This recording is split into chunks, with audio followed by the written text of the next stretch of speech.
Magandang oras sa inyong lahat. Narito na ako upang ihatid sa inyo ang karugtong ng ating kwento. Sana ako na lang. Chapter 11. Adrian and his father got a chance to talk seriously. Medyo nag-aalala na kasi ang Don sa pagkatao ng kanyang anak. Malalaglag na sa kalendaryo ay hindi pa rin nag-aasawa. At ni minsan ay walang pinakilalang nobya. Saan? Do you have plans of having your own family? Seryosong tanong ng Don. Dad, why you are asking about that? Sagot ni Adrian na natigilan sa paghigop ng tsaa. Iho, dalawa na lamang tayo. Of course, I want to see my future grandchildren. If God will bless you. Pero wala ka pa namang ipinakikilalang nobya mo sa akin. Wika ng Don. Maagang naulila sa ina ang binata at hindi na rin nag-asawa pa ang kanyang ama. I found a girl, Dad. I love her, but she doesn't know about my true feelings towards her. Prangkang turan ni Adrian. Oh, why didn't you tell her? Who knows? There might be mutual. Saad ng Don. It will make everything complicated, Dad, if I ever do that. I will wait for the right time to tell her how much I love her. But for now, I'll be content being her friend. Seryosong wika ni Adrian. I hope that the right time will be soon. I eagerly want a grandchild. Seryoso ulit na turan ni Don Adriano. How about you, Dad? Bakit hindi ka na nag-asawa? Tanong niya upang maiba ang kanilang usapan dahil hindi niya maaring sabihin dito ang tungkol sa babaeng kanyang lihim na iniibig. Napabuntong hininga ang Don bago sumagot. I have never found a woman exactly like your mother. Malungkot na sagot nito.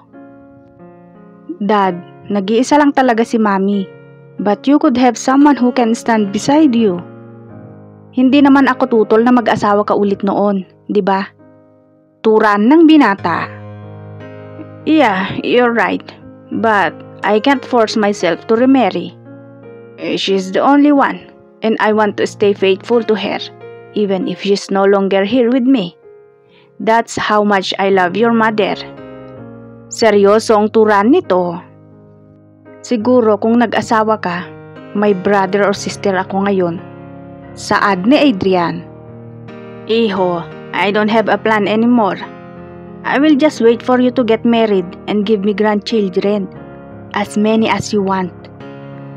Sagot nito na tinapik pa sa balikat si Adrian. Well, kahit pa isang dosena ang maging anak ni Adrian, ay kayang-kaya nilang buhayin. They are one of the wealthiest families in the country. At patuloy na namamayagpag ang kumpanya nila sa iba't ibang bahagi ng mundo. Okay, Dad, I will try to have as many babies as you want. But I have to find their future mother. Nakangiting turan ni Adrian. Okay, Iho. By the way, the party will be in 2 days. Ikaw na lang ang dadalo. I need to fly to Spain for urgent matter. Wika ng Don. Okay, Dad. And I'm sorry if I cannot stay abroad. Nandito sa Pilipinas ang puso ko. Sagot ni Adrian. That's fine, Iho. Mapagkakatiwalaan naman natin ang mga employees natin. Nakangiting turan ng kanyang ama. Thanks, Dad. Shall we get in and have our rest? Maaga ako bukas. May aasikasuhin ako sa office. And I have to get ready for the party. And then I'm going to take Sarah from their house. Wika ni Adrian. Speaking of that beautiful lady, bakit hindi na lamang siyang ligawan mo, Iho? Magkaibigan naman kayo at matagal nang magkakilala. Nasabi ng Don. Kung alam mo lang sana, Daddy. Sa isip ni Adrian. Hindi nito maaring malaman na si Sarah ang tinutukoy niyang babae dahil tiyak na ipagtutulakan siya nito. May boyfriend po si Dad. Malungkot niyang wika.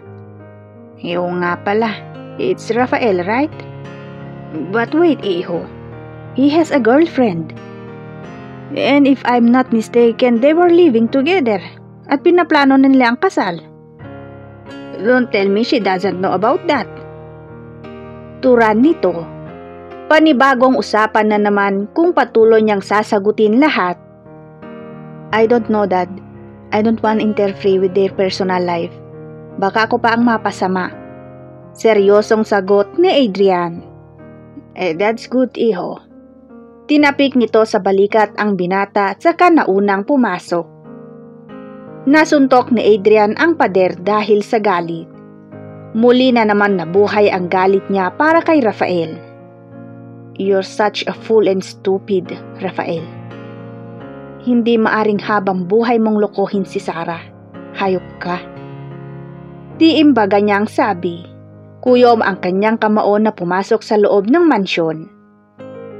Kinabukasan, nais nang sugurin ni Adrian at undayan ng suntok sa panga si Rafael. Subalit nag-isip muna siya. Hindi siya maaring magpadalos-dalos. He has to confirm everything himself. Kailangan akto niyang makita at malaman ang lahat ng tungkol sa mga ito. Rafael doesn't know that he is invited to the said party. So, kaya pala hindi si Sarah ang kasama niya. Sa isip ni Adrian habang nagmamaneho. Pagdating nito sa kanyang opisina ay iwinaglit muna niya ang tungkol sa mga nalaman. He has to finish all his work, as he doesn't want to work during weekends. And he has a plan to visit Sarah at yayain na lumabas. Nais niyang unti-untiing hulihin ang damdamin ng dalaga. Nang sa gayon, kung sakali mang malaman nito ang panloloko ni Rafael ay hindi ito masasaktan ng husto. Yes, he will do everything to make her fall in love with him, not just a friend. Sa kabilang banda, Raf, ang aga mo yata. Wika ni Sarah pagkakita sa kanyang nobyo na parang hinihintay talaga siya. I can't be with you tonight, that's why I'm here. Agad na sabi ni Raf. Oh, I know that. It's okay. Simpleng tugon ni Sarah. I will call Adrian para ilabas ka niya. Wika nito. No need. I'll be with him tonight. That's great, babe. I'm really sorry. It is an important dinner meeting. Saad ulit ni Rafael. No worries, babe. I understood. But I hope the next day you can give me at least a little time. Turan ni Sarah. This weekend, I am not sure. I have a lot of unfinished office work. Sagot nito na para bang pinaghandaan lahat ng sasabihin sa dalaga. Okay, nasabi na lamang ni Sarah. Can I stay until lunchtime? I wanna join you. Wika nito. Tumango si Sarah. Tahimik naman si Bebeng habang nakikinig sa usapan ng dalawa. Kanina pa niya nais basagin ang mukha ni Rafael dahil sa nakita nito sa restaurant. Kaya kaagad nitong nakuha kung bakit sila lumipat ng lamesa.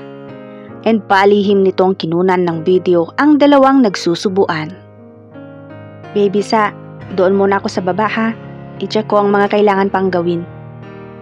Maya-maya'y paalam ni Bebeng dahil baka hindi nito matantiya ang sarili ay sabunutan na si Rafael. Sige ate, nandito naman si Raf muna. Sagot ni Sarah. Mag-ingat ka ha. Alalahanin mong gumagapang ang ahas. At madalas, mapangahas.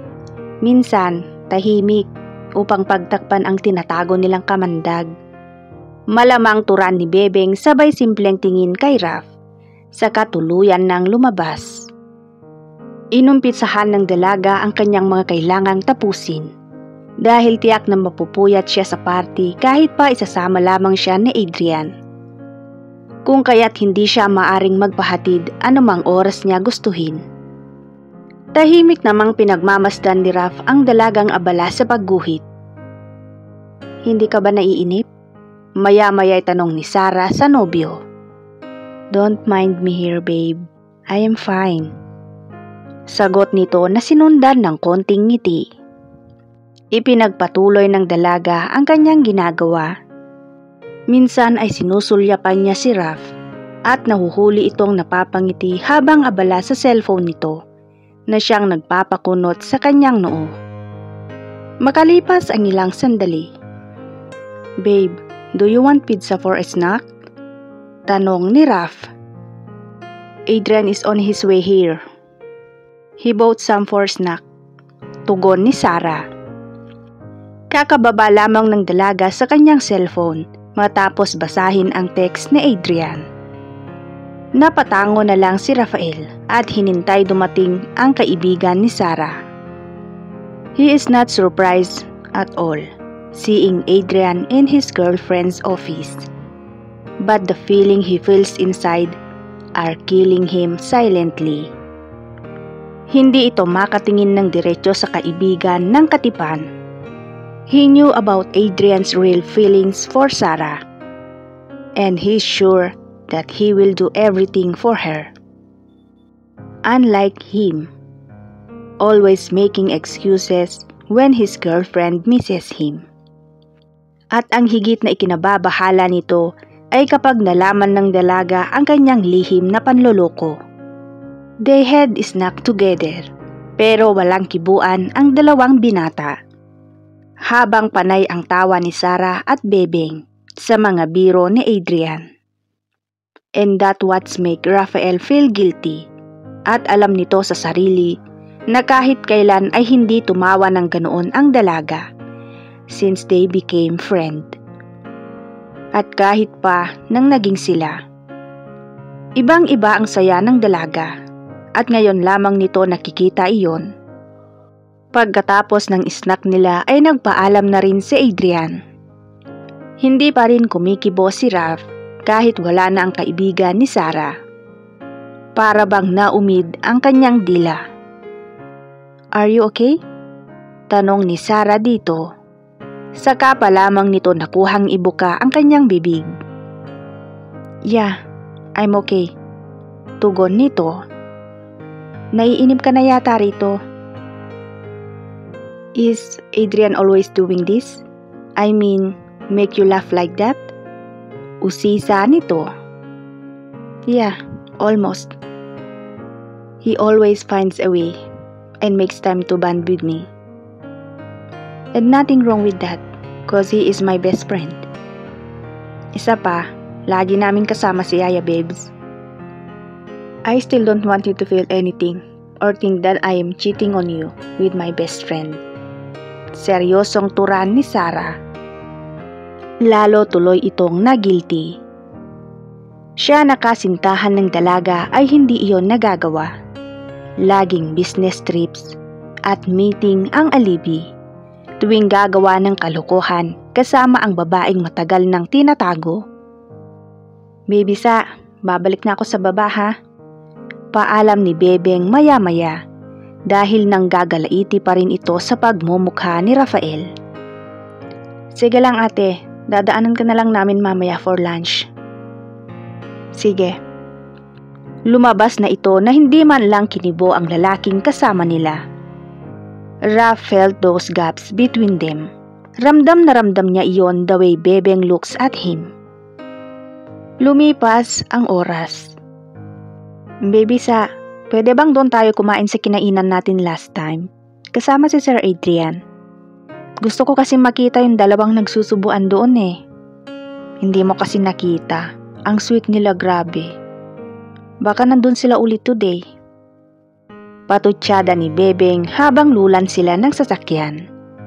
Napapreno bigla si Rafael. Why? What happened? Tarantang tanong ni Sarah. This is not the first time that Rafael suddenly stepped on the brake of the car. Munti ko nang masagasaan yung pusa. Sorry. Saad nito. The cat saved him dahil nagkataon talagang may tumawid na pusa. Nagpatuloy si Raf sa pagmamaneho at saglit na winaglit ang kanyang mga isipin. "Can we dine here?" Saad ng lalaki nang pumarking sila sa isang Japanese restaurant. "Sure, pero parang mas gusto ko sa kinainan namin last time. Pero okay na rin dito, if you really want here," Sarah said. Paborito niyang restaurant ang tinutukoy niya. Wala naman nagawa si Bebeng. Tahimik lamang ito habang nakasunod sa dalawa. Ayaw naman talaga nitong sumama kanina.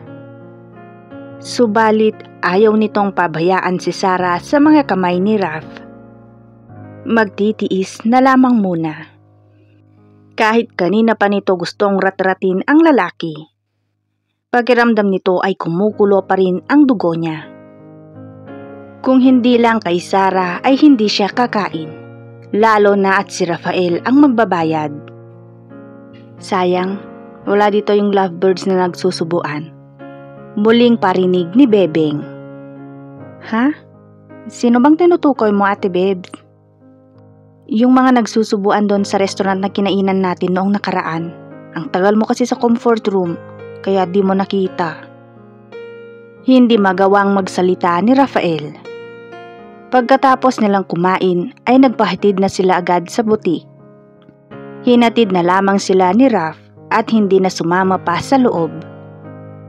"Sana maging handa ka, Sarah, dahil hindi ko alam kung hanggang kailan ko maaring itago ang mga nakita ko." Bulong sa kawalan ni Bebeng habang sumusunod kay Sarah.